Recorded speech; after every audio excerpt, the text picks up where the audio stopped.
So a lot of the work that I've done recently is tattoo centric, and because of that I've got to highlight some incredible art and hang out with some really interesting artists. So in case you're interested in doing the same, here are 3 tips that I've came up with that should help you if you want to film tattoo artists. First thing would be to set up an autofocus disable button. This has saved me on so many shots. A lot of the shots that tattoo artists are going to be interested in are going to be macros of the needles actually putting ink in, and cameras tend to have a hard time focusing when you're that close.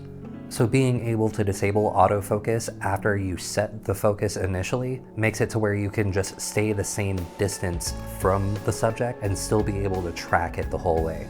This can be especially helpful whenever tattoo artists have to stretch the skin and you can't get a lot of light in there. Just knowing that you have that focus set already is a lifesaver.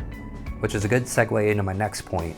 Bring a light with you. It may seem like an obvious point if you're doing videography to bring a light with you, but when artists have to stretch the skin like that to where there's no light getting in, which I'd like to call the pit, it's going to be helpful to have a light with you that you can maneuver around just to make sure that that area isn't underexposed. The next thing I would say is to make sure that you communicate your movement. They're making permanent art, and the last thing that you want to do is be the reason that they pull their elbow back too far and make a mistake. Small remarks like "I'm gonna be to your left" or "I'm gonna be right by your shoulder for this shot" will help prevent those issues and help the two of you actually navigate around one another when getting the video done.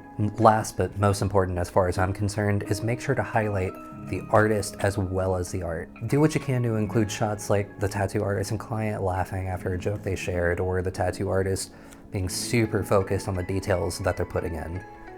These are going to make all the difference in selling the artist as well as the art. Hopefully you found these tips helpful. If so, leave a like, I always appreciate it.